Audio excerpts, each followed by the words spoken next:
with his family, rather than, of course, alone in a dirty Mexican prison.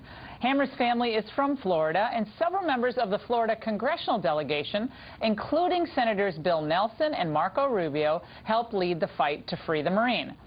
But perhaps the most vocal of all of them was Congresswoman Ros Lehtinen, who joins us now from Miami with the inside story of how this all went down. Congresswoman Ros Lehtinen, it's so good to see you. And y'all have been beaten up over there in Congress. You know, your approval rating's way down, but now we see Congress actually gets results, with the help of the Factor, of course, and all of Fox News. But go ahead, tell us what happened. How did this all go down? Let me tell you, well, absolutely. Fox News and the Riley Factor, you guys saved his life. I mean, literally. Remember that as you said in the top of the program, the parents tried to do it the old-fashioned way. Jon has been rotting in that jail since August, and the parents did the right thing. They wanted to go through different channels. They hired lawyer after lawyer after lawyer. They had prayer services going here in our community, and they didn't contact us until just a few weeks ago. As soon as they contacted us, boy, constituent service is what I live for. And we pounced on this story, and thanks to you guys at Fox, you were able to save his life. And who knew how this story was going to end up? The parents knew that they were taking a risk, but so far their easy manner was not getting them results. So they said, we've got nothing to lose. And those first days of media attention from Fox were really rough for Jon, because the guards would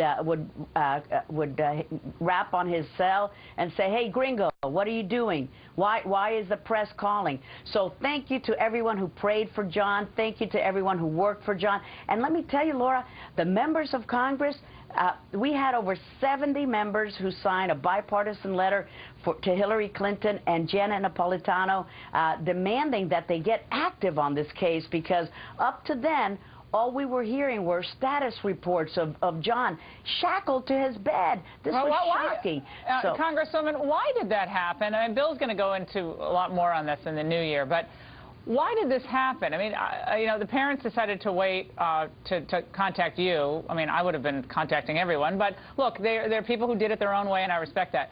But what about the State Department? It would seem that if you have an American Marine, 2 tours of duty, suffering from PTSD, and this obviously was some trumped-up deal. You know what happens with extortion down there. Absolutely. Why wasn't the administration on this? Or maybe they were behind the scenes and just didn't get anywhere? To me, it seems very strange.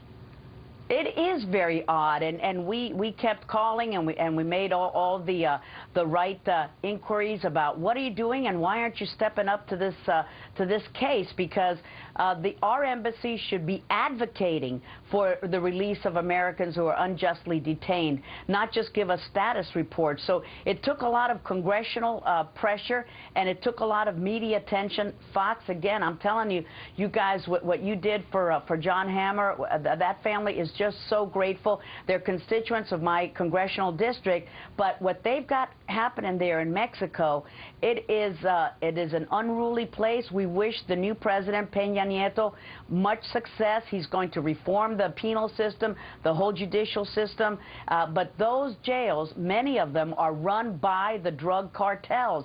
That's why the inmates, the fellow cellmates of Jon Hammar, were calling the parents in the middle of the night saying, your gringo son is dead unless you pay up. Just imagine what these parents have been going through. Thank goodness that the people in the church were really holding them up and praying with them and making them strong.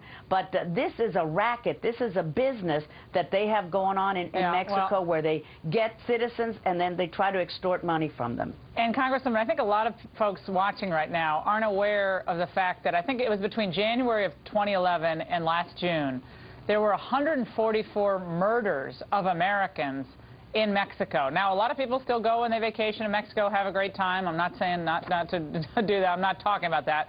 But it is a dangerous place. And you end up behind bars in Mexico, and this is, you know, Mel Gibson did a whole movie about this called Gringo, as a matter of fact. And I watched that, and it sounds like what was playing out in this situation with Corporal Hammar. And money, they want money, they want whatever they want. Absolutely. And even to this day, when he is being processed out of the prison, and we have the State Department, Consular Affairs, Custom and Border Patrol, Immigration Services there. They've got their black Suburbans ready to take him the 15 to 20 miles to Brownsville across the border. It has taken all day to process him out of jail. So there are very few checks and balances there, and one has to be very wary about, hey, look, this is a great country. There's no place like home. Well, Congresswoman, thanks so much for all your work, and we really appreciate Thank you, Laura. joining us. Thanks to Fox. All right, and directly ahead, the Republican Party delivers a